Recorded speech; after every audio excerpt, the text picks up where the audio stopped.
It's Lucinda Lavish. She seems to enjoy this hijacking of your intentions. Tell me, lover, what should we get up to now?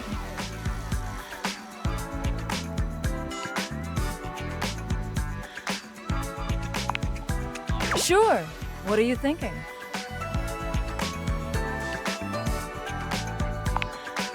Wow. Okay. You're gonna get the maximum me.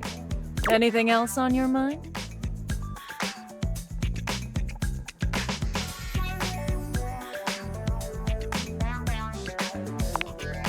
Oh, wow!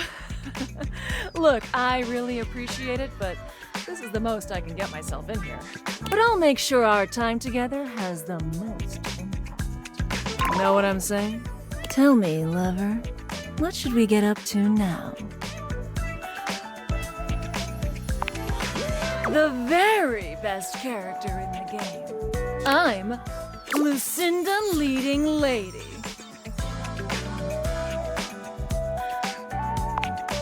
Only the hottest of us get to be stars.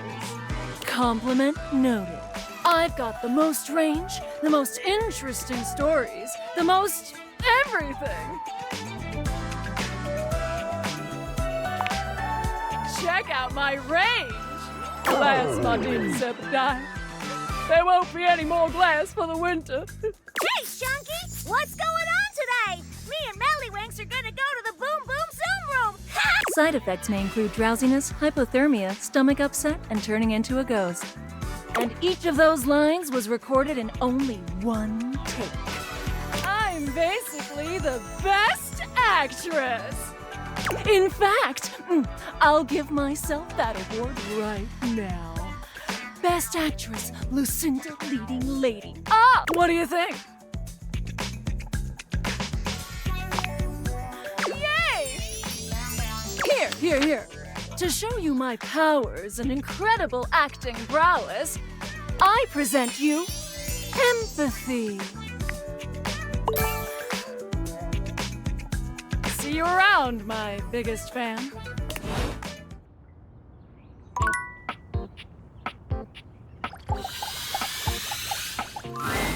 The game console turns on. Team 17. Sassy Chap Games. Moon Surgeons. Resurgence. This has to be the most immersive video game you've ever played. Your in-game companion is an absolute stunner, but she doesn't leave you much time to take in the sight of her. She waves you forward, looking around as though she expects an attack to come at any moment. You're here. I didn't think you'd make it back. Oh. Which way do you want to go?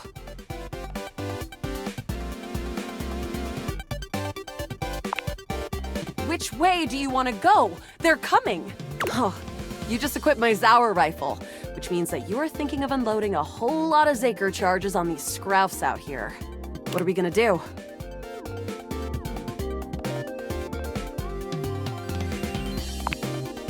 The Zork! Eat Zaker, worm! 88 charges later, that's a whole lot of scrouf carcasses.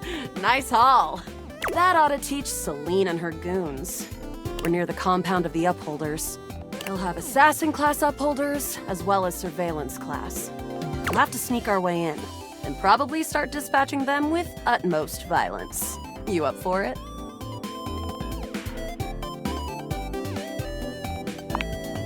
You're right. I'll put on my +5 shadow suit. It'll help us get through the sensors in there. Upholder tech is nasty. I found an entrance on the dark side. Should be an easy way in if we just follow the marker on the map. After a short walk, you find yourself standing in front of a bullet-ridden metal door, way out in the middle of the cold, grey landscape. This is the entrance I've never seen anyone use. With my chalk picking skills, we'll have this open in no time. Me? I'm your average member of the Resistance. Maybe above average. We fight against the Upholders who are determined to do everything in their power to druck everything up here on my homeworld.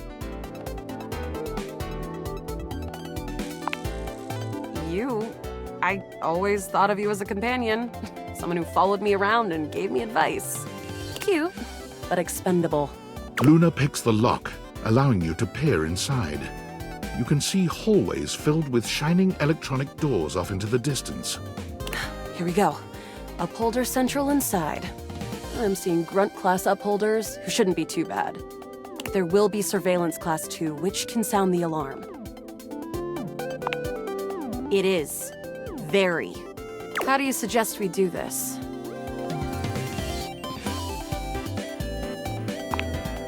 Dating? Why would you do that? Do you have feelings for me?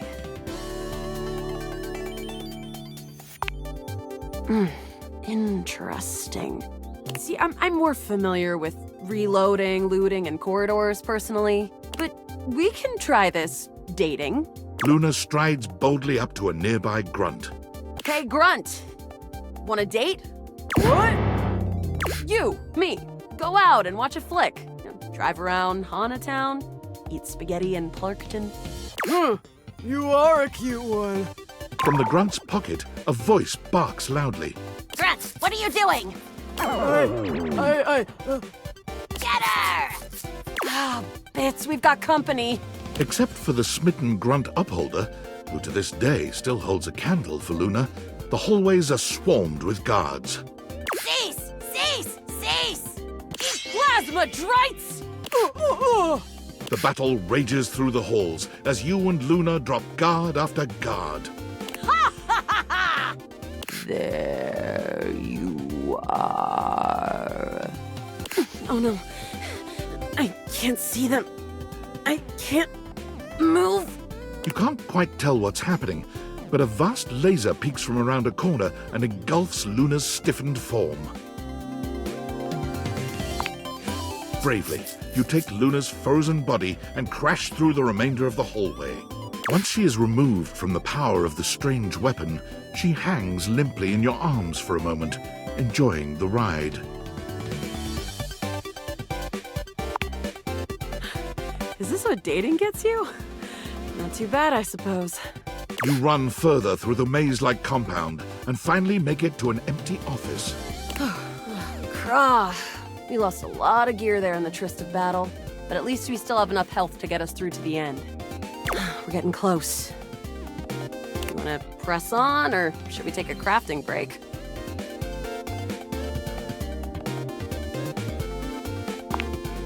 Let's go.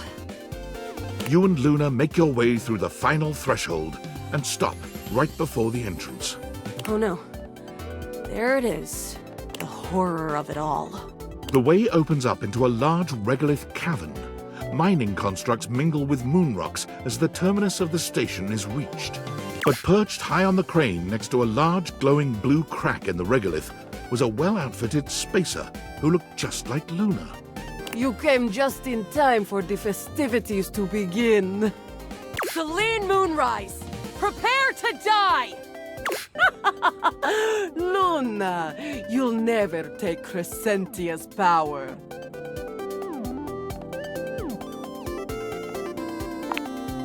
Yes! Oh, what's wrong with me? The glowing crack seems to swell. Charge, bitch! The blue deposit of moon rock erupts, and from the crack, a monstrous creature bursts forth. Crescentia! Go!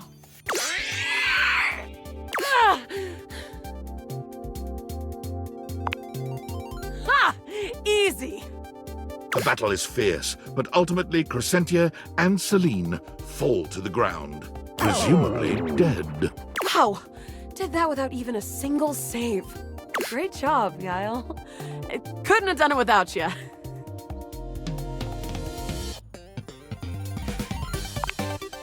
You're the best partner I could have ever asked for. You always chose the right path, unwaveringly. If you'll have me, can we take this to a more romantic level? Don't think I didn't notice those little flirting responses you gave. Whatever works, Yael. Well, come back anytime and let's play again. Thank you, truly.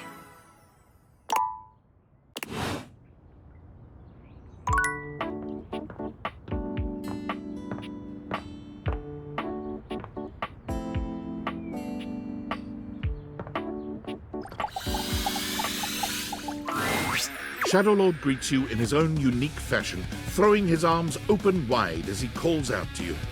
The lights dim and the shadows reign supreme. The doors of the abyss open for yours truly.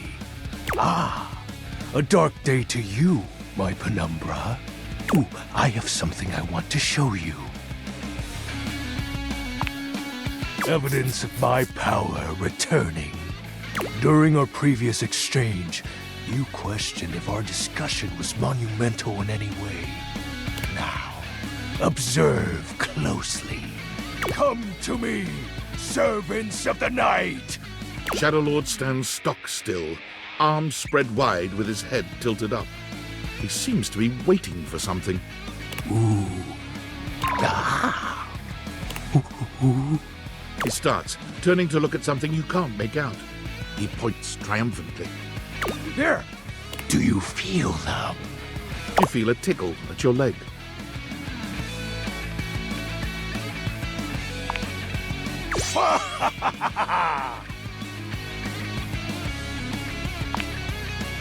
Yes! Witness my power! Witness my mercy! Begone, you pests! With a swipe of his clawed hand, Shadow Lord scatters his insect minions away into nothingness. There! They shall not intrude your presence again.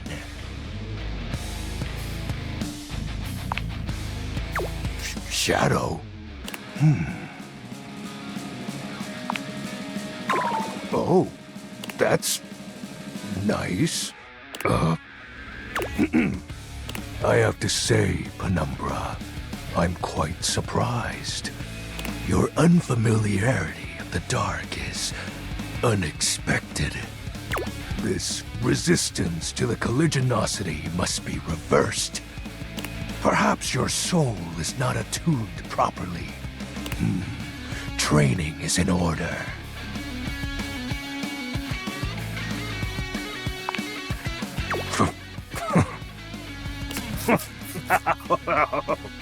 Oh, you are a rancorous one, my friend. I mean, in the intellectual sense. Conversation will keep darkness in our mind tempered and in our control. Just as you participate in the labors of light, surely you partake in the leisures of darkness as well. What activities do you enact in the shadows? Regale me with every detail, Penumbra.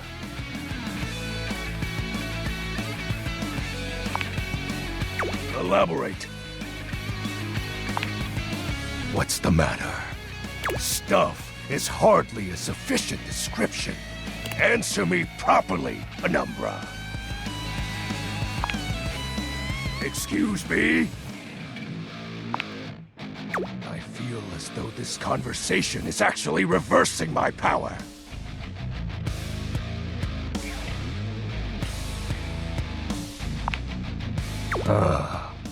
You just didn't want to say the other thing, right? The sounds that escape you echo far, you know. I wouldn't be surprised if every object in this house has heard them. You are just exhibiting good health.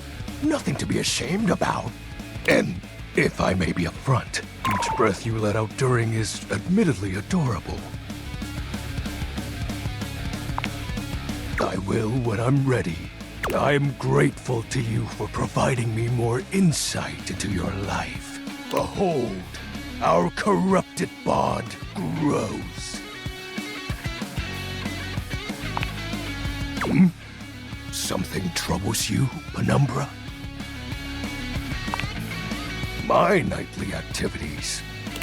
Isn't it obvious? Before you, my time has always been spent the same way, waiting. Oh. He exhales, his hands tightening into fist before throwing his arms open once more. You're beginning to grow used to this routine with him. I feel it. Another piece of my dark armament. It courses through my once dazed body, rejuvenating to the next stage.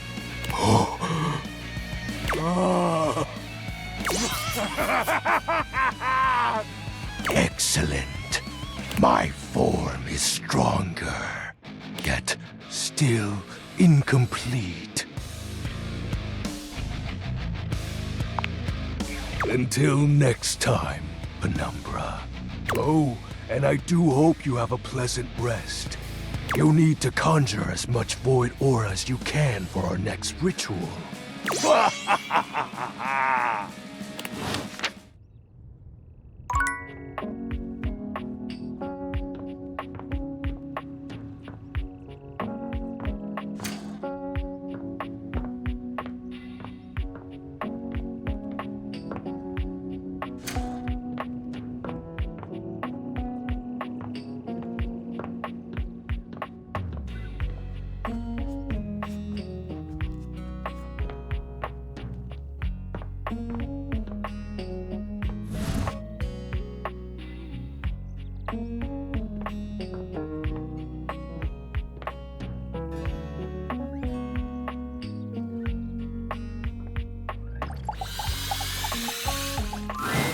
Benoit is in a graceful split on the ground, bending forward so that their nose touches their knee.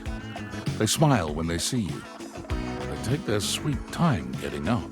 Perhaps they intend to show off for you. Well, well, well. Surprised you can walk without a limp after all that. I'm glad you came to see me. I thought of a wonderful way for us to get to know each other better. Aside from the obvious and surefire method, sex.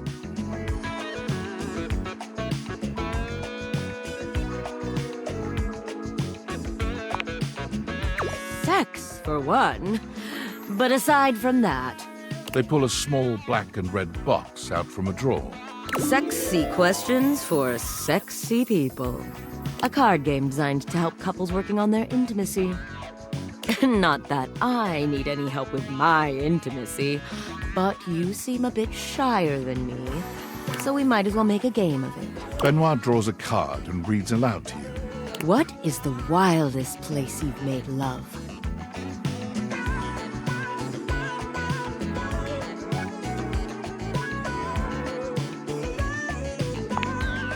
Oh, you have an exhibitionist streak. Benoit tosses the card aside, pulling another. Okay, how about this one? Favorite place to be kissed?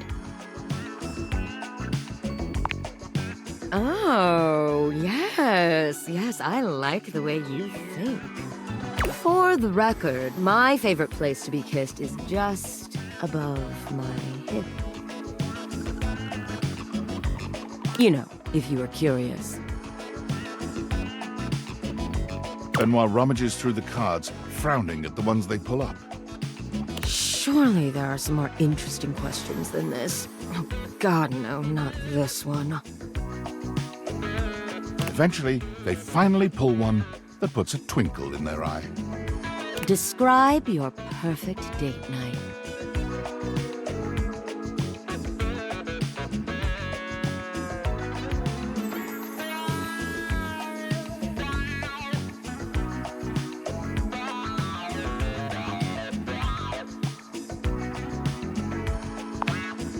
It doesn't have to be.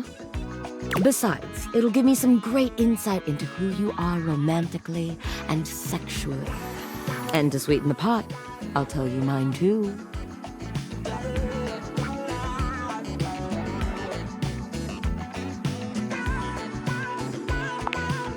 Like... God, I suppose I'll just have to take the lead here. Benoit puts the card away, running a hand through their tentacle-like hair. Now, for my perfect date. You invite me to your place. We have an intimate dinner that delights and satisfies without leaving us too full. After all, we have after-dinner activities to look forward to. You give me that look, taking me by the hand and leading me through your glorious, immaculately clean mansion. Both of us know where we're going, but neither of us says a word. You open the door to your basement, where the vibes shift immediately. This is no ordinary basement. This is a dungeon. You bid me sit on a black leather couch as you sit across from me, snapping your fingers. A man dressed in vinyl from head to toe slithers out from behind some black silk curtains, offering me a shining silver tray covered in sex toys of all sorts. I run my fingers along the spread, acting as though I just can't decide. But we both know there's only one choice.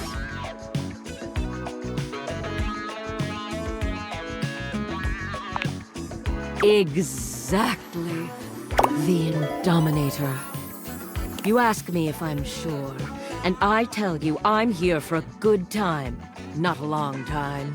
The sex that follows is so intense, so messy, so taboo that its shockwaves are felt all over the world.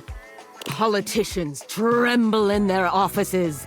Couples feel an unexplainable draw to do that thing they've been curious about, but too scared to try. The ripple effect of our joining causes a worldwide tidal wave of nut that ends in world peace.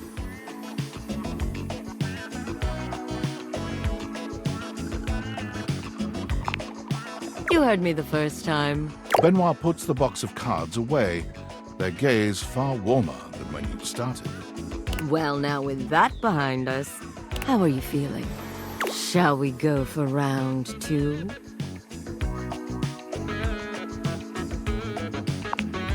Benoit frowns, but then shrugs.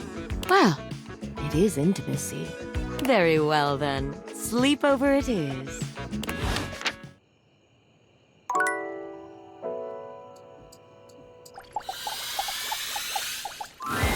It feels strange to walk into your bedroom with so much tension in the air. After all, this is where you go to relax and recharge. But you told Betty you'd give her the day to consider her confession, and now she waits for you, seated at the bed like usual. You're struck by the realization that no matter what happens here, everything will change from here on out. Thank you for coming. I hope you got a good night's rest.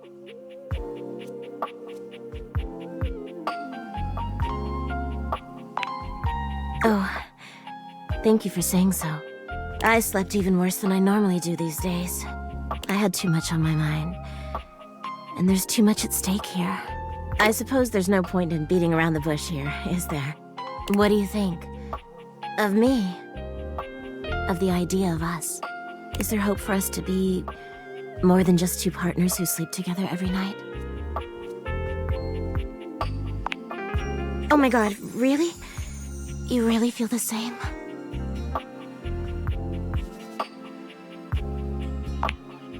I can't believe this is happening. I always thought this was a fantasy I'd take to the junkyard.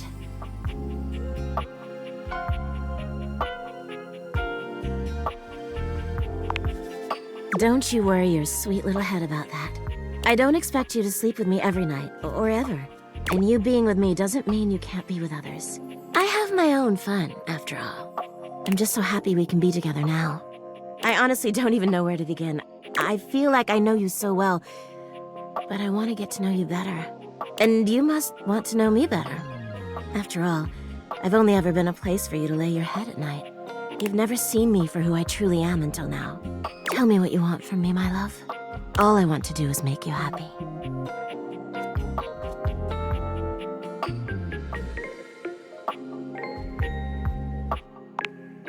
Oh my god, please. I would love that more than anything. Where shall we go?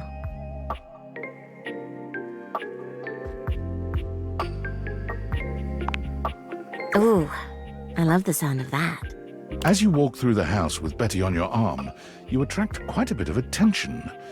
Eyes are on you in every room, or so it seems. For her part, Betty seems deeply pleased to be seen with you. She smiles at some, she waves at others. Sometimes, she seems like she wouldn't be out of place on a parade float. But when you finally arrive in the kitchen, you're mostly alone. Ooh, what's this now? It's exactly what it looks like, honey. You two? Creating scandal together? A little more than that, I hope. My. A bed bedding their owner? How truly scandalous. What a titillating bear you make. Feel free to tell the entire house. Ooh, and shameless to boot. Enjoy, lovebirds. Don't do anything I wouldn't do. That's not much, is it?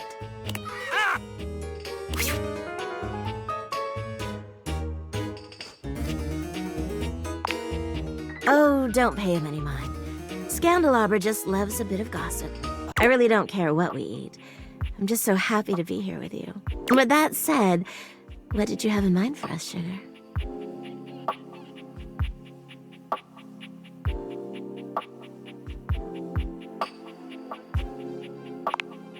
Oh, I just bet you do. That sounds absolutely lovely. You go to work in the kitchen, doing what you do best. Slapping cheese between two slices of buttered bread and grilling the hell out of it. Betty hangs on your every move, making you feel like you're preparing the fanciest 10-course meal on a competitive television show, rather than making a simple grilled cheese in your own kitchen. By the time you're seated across the table from each other again, Betty can hardly contain herself. This looks so good. She lifts one triangular half of her sandwich up to you, and you reciprocate, bringing your sandwich to hers in an awkward bread-based cheers.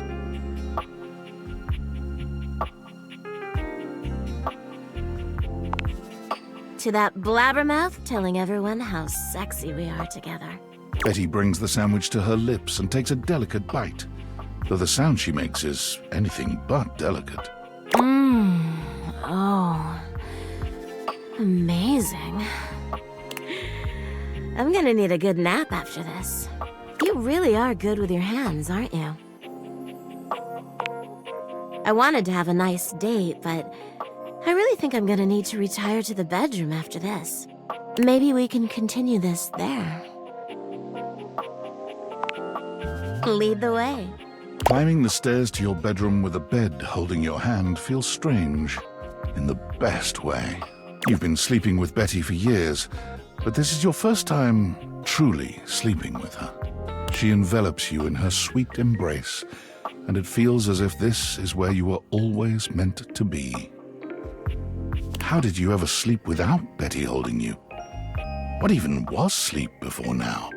Your dreams are pleasant, and you wake refreshed and happy. Betty never pressures you or pushes you. It's always so easy with her. This truly feels like the start of something beautiful.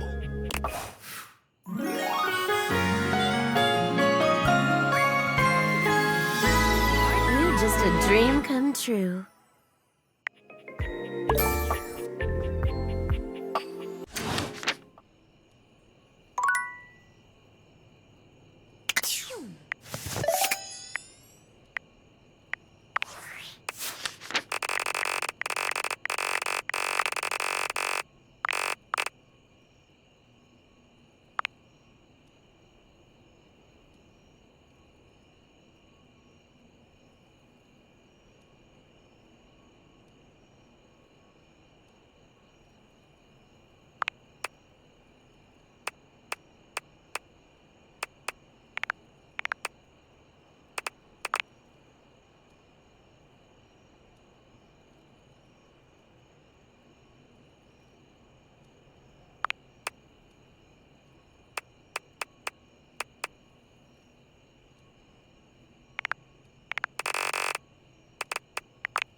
As you take in the sight of the adventurer standing before you, it's hard not to feel like you've stepped into one of those old adventure serials from decades gone by.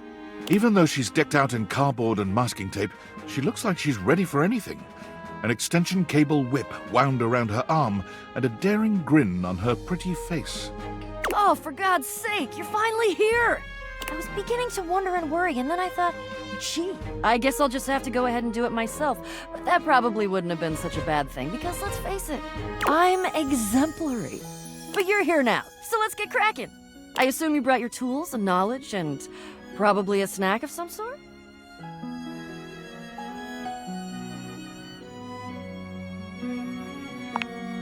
Oh, yes! Well said, excellent point. Introductions, trite as they may be at times, are a great place to start. The adventurer strikes an impressive pose, positively radiating confidence and daring. I am Bo. I am the soul, the spirit, the animating animus of boxes and storage containers in this house. This most special of houses, where it is my great privilege and my great destiny to reside.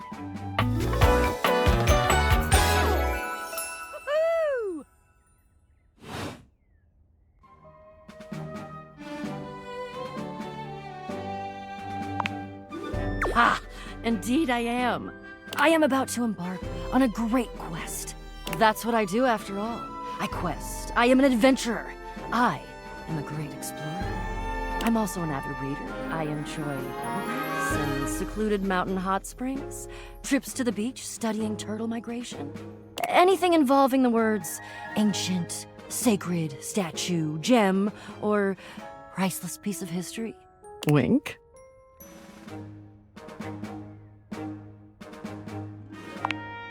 I did. I find it useful sometimes to tell people what I'm doing as I'm doing it, That way I can be more sure that they're getting a complete picture of my personality. I have introduced myself, and then I just got so darned excited my mouth ran right away with me, and I didn't give you a chance to introduce yourself. Not that you need to, of course. I know who you are, but go ahead.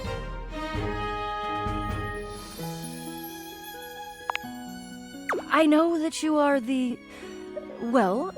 Bo takes her hat off for a moment, holding it over her heart. She bows her head, just a little.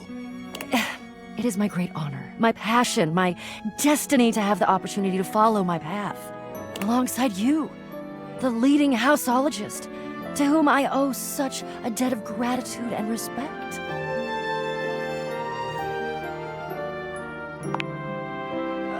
What? In addition to adventuring, I am a movie buff, also a food buff, a DIY buff, and I'm learning macrame. And I know that, never good. Not always catastrophic, but never good.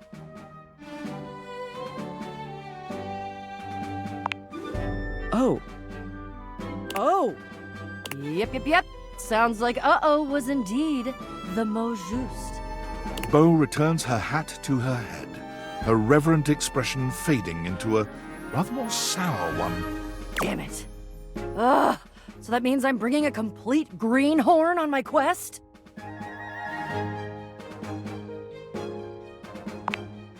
But you're not a houseologist. What else can you be? What am I gonna do about my quest? How am I going to... I guess I could do it alone.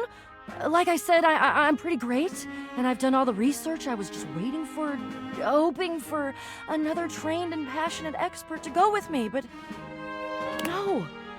There are things that I need that I cannot get by myself. Damn it!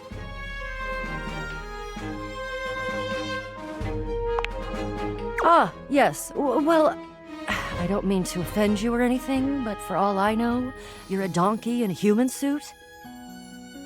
Which wouldn't be bad. That's just an indicator of how little I know you. Maybe it could work. Maybe. Get out of here and let me think. I have to think. I love to think. Come back when I've had a think, and we'll talk.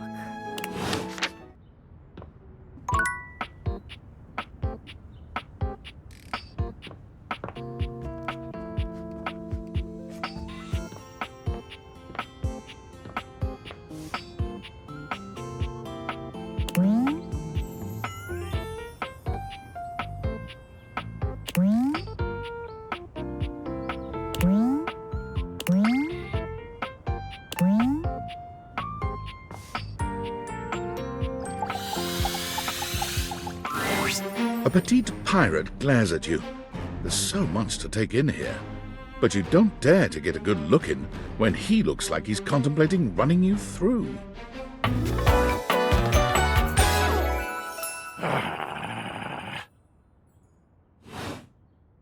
Oh, look. It's you. Come to make fun, have you?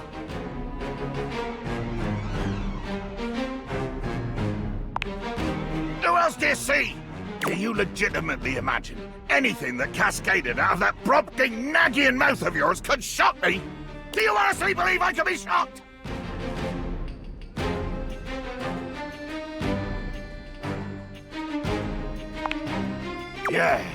Yes, my newest neophyte. I am woe. I am very woe. Woe of the deepest and most terrible kind. I am woe! Woe unto mine enemies. I do.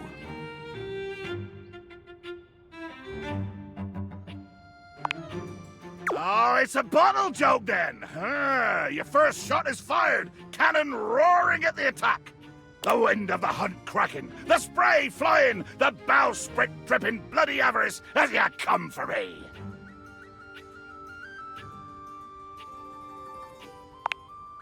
Too much. The line is crossed.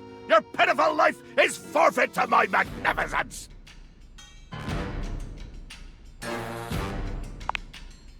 Love? Think ye I look for love? Your insolence brings you only death. Dear sweet Davy Phones! If you insist on reducing everything to its simplest expression... Yes, yes, I am going to kill you. Bear witness to your undoing.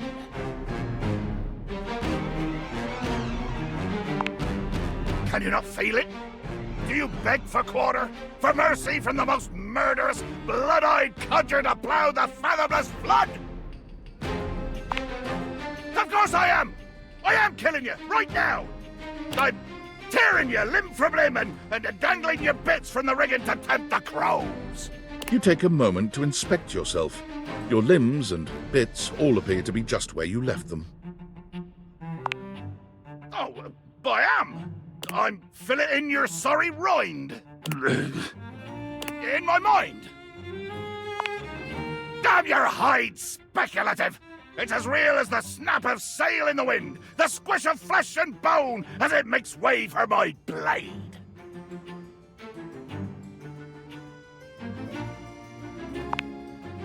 Ugh. Poetry. Never could stomach the stuff. Hold fast there! I do not speak beautifully. I am the fearsome Captain Jack Sparrow. I am the plague of the high seas. I deal in death, spectacle, and warning. I spout the macabre. I vomit forth danger and horror. There is nothing beautiful in my world, least of all my damned self! Jacques makes a strange noise, almost akin to a growl. He looks positively put out.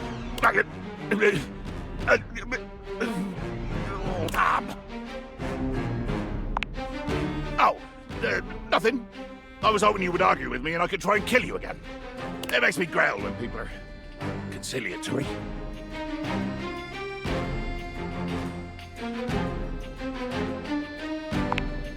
Let there be blood!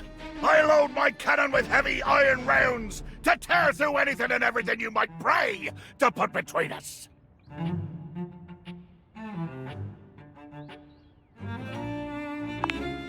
You've picked up one smidge of strategy from some painted tavern doxy, and you imagine yourself my equal?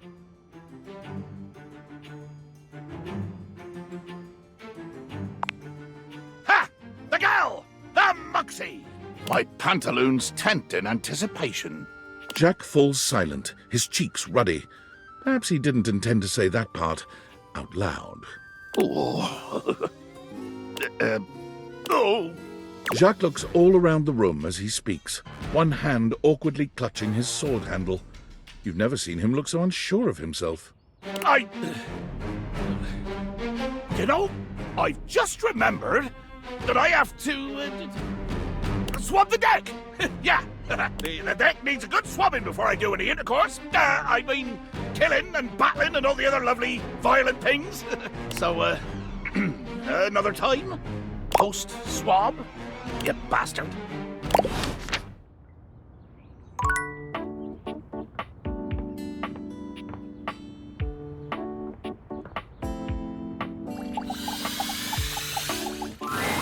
Ooh, welcome back, my dark ally. Come, let the next trial commence. The trial of the letters begins.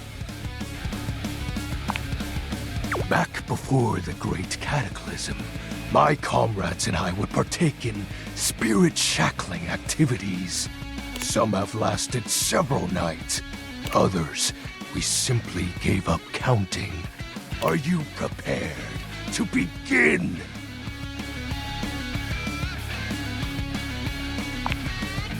Let the game of shadows begin! I present to you the following. He holds a sheet of notebook paper up to you. It contains a macabre illustration of a dead person and a few mysterious lines. Blank, blank, blank, blank, blank, blank. Guess! This is the Hanged Man. Now, choose your letter.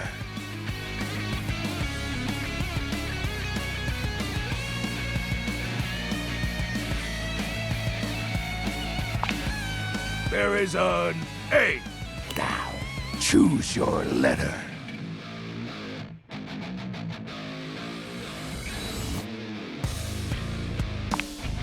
There is a D. Now, choose your letter. There is an S. Now, choose your letter. There is an O. Now, choose your letter. There is a W. Now, choose your letter. The answer is Shadow.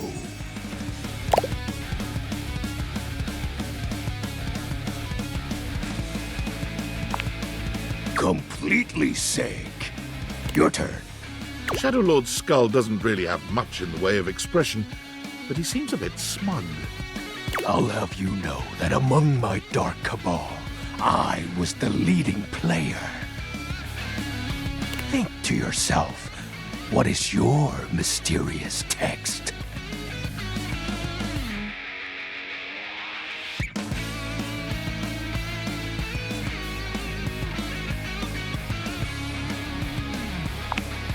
Two words. The second, 4 letters. The first, an apostrophe.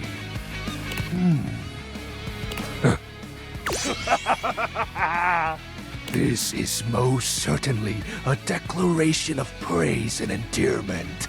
How sweet of you, Penumbra. It's most certainly you're cool. What? That's impossible. What is the answer then?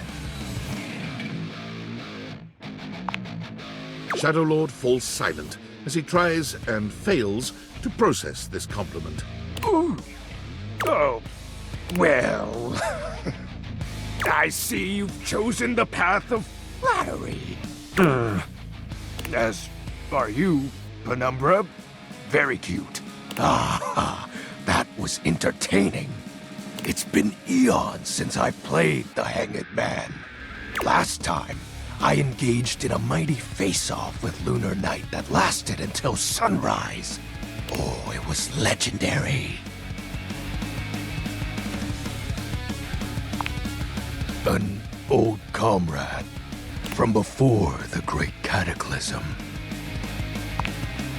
He was a former shade of mine, if you get what I mean. Our conversations gathered more shadows than any other Void Dweller. The Lord of Shadows and his loyal knight. Us two were perceived as an eternal pair. The Great Cataclysm.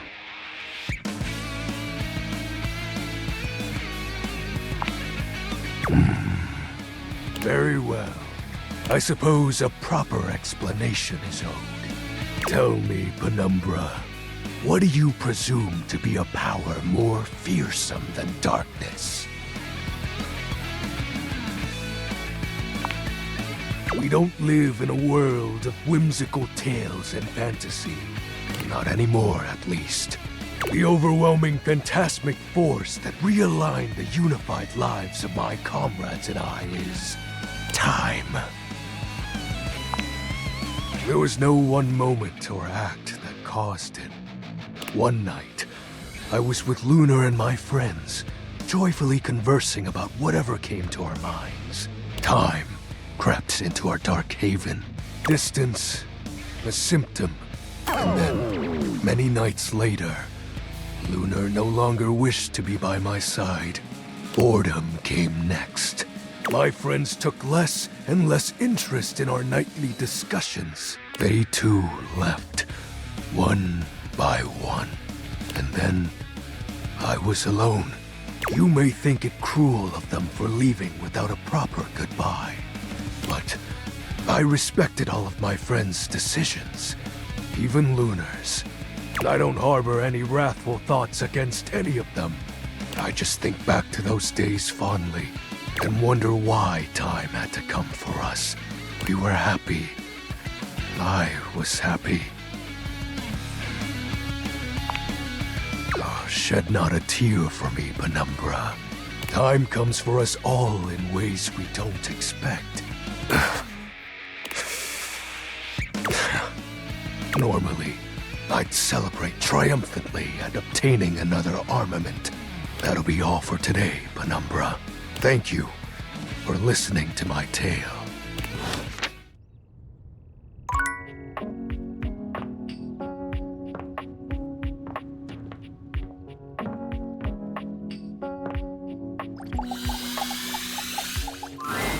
The game console turns on. Team 17, Sassy Chap Games, Moonsurgence, Resurgence. Here you are once again, back where you started, with your beautiful companion urging you to make a decision.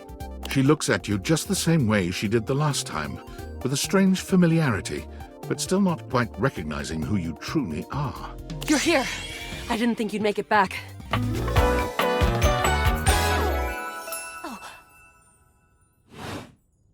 Which way do you want to go? Of course we've met. We've been about 17 hours into this quest line.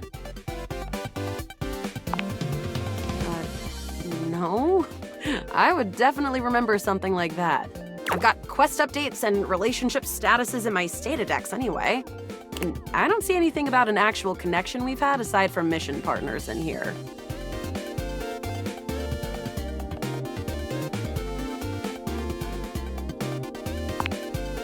All right. I'm familiar with the trope, okay? When I was little, I thought up a secret password that only a time traveler would be able to tell me. The password for me is Blinkenberries. Just give that to me next time you see me, and I promise I'll believe whatever crap you hash at me. Now let's get back to blasting. Oh, you just equipped my Zauer rifle, which means that you're thinking of unloading a whole lot of Zaker charges on these scroufs out here. What are we gonna do?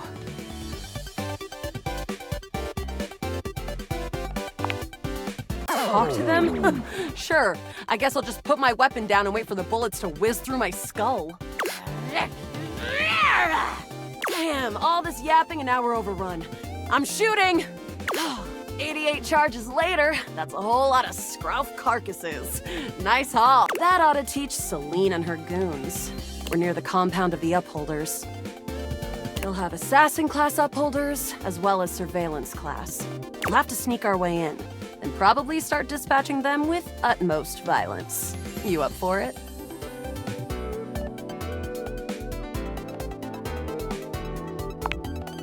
Yeah, sneaky stuff. I found an entrance on the dark side. Should be an easy way in if we just follow the marker on the map.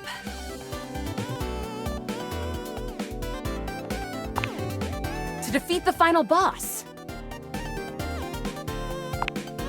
Woohoo! Death! After a short walk, you find yourself standing in front of a bullet-ridden metal door, way out in the middle of the cold, grey landscape.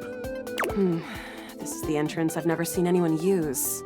With my chalk-picking skills, we'll have this open in no time. Me? I'm your average member of the Resistance. Maybe above average. We fight against the Upholders who are determined to do everything in their power to druck everything up here on my homeworld.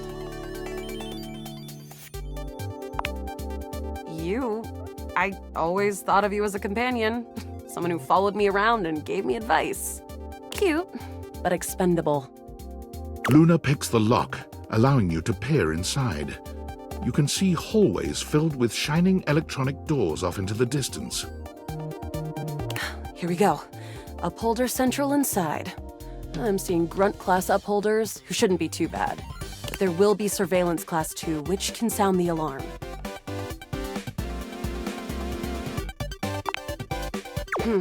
Just knowing that isn't enough to help. They've got ultra tech that renders them invisible to all senses. Can't believe that's our fate. How do you suggest we do this?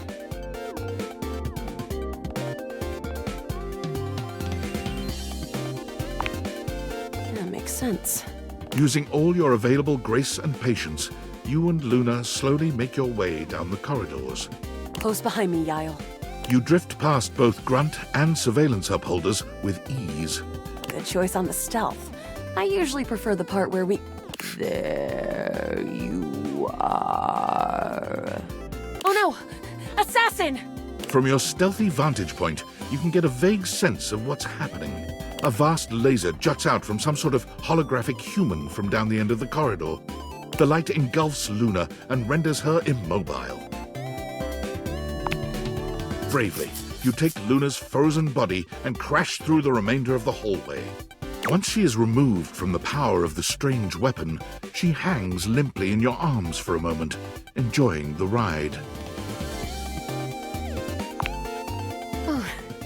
Guess I don't have to whisper anymore. You run further through the maze-like compound and finally make it to an empty office. We lost a lot of gear there in the tryst of battle, but at least we still have enough health to get us through to the end. We're getting close. You want to press on, or should we take a crafting break? We have a chance to use what's left in our inventory to make something that will help us in the final battle. All right, we can craft something really special using this workbench. This thing can take anything we've got and transform it into anything we don't.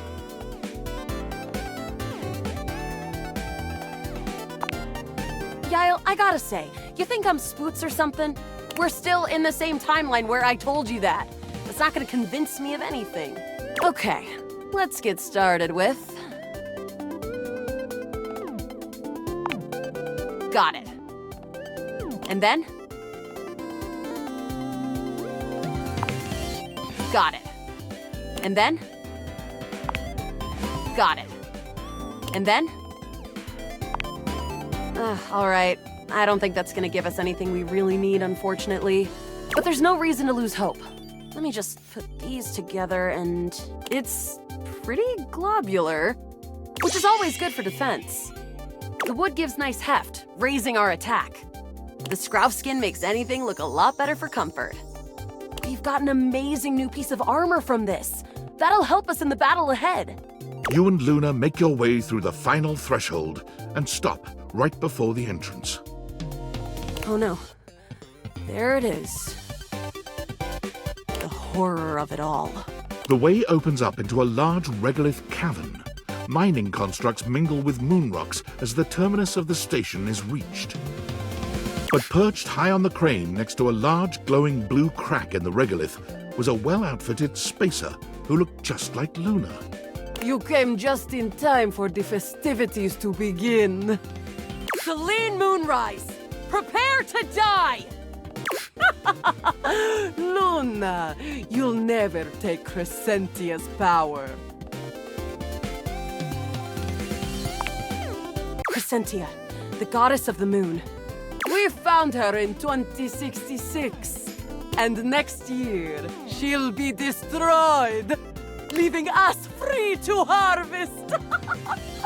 The glowing crack seems to swell. Charge, bitch! The blue deposit of moonrock erupts, and from the crack, a monstrous creature bursts forth. Crescentia, go!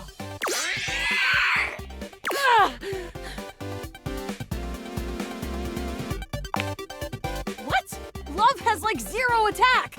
I choose the old standby. An unceasing burst of Zaker charges! Thanks to your crafting, Luna is able to withstand the mighty force of Crescentia's power. The battle is fierce, but ultimately Crescentia and Celine fall to the ground, presumably dead. Wow! Did that without even a single save. Great job, Yael. I couldn't have done it without you.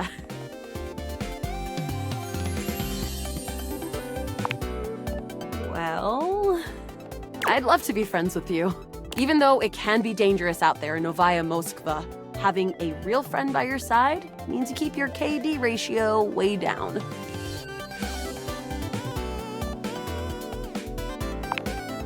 Well, come back anytime and let's play again.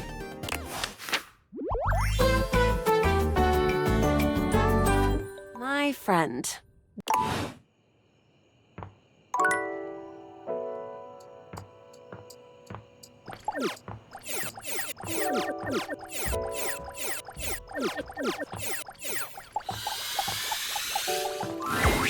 There you are.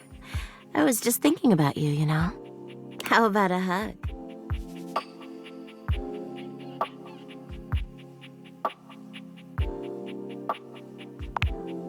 You envelop Betty in your arms, and for a few moments, nothing else exists. Betty's hugs are truly supernatural. It feels as if you're in bed and under the covers, warm and happy, and with no responsibilities to plague you. Wasn't that lovely? See you tonight, cutie.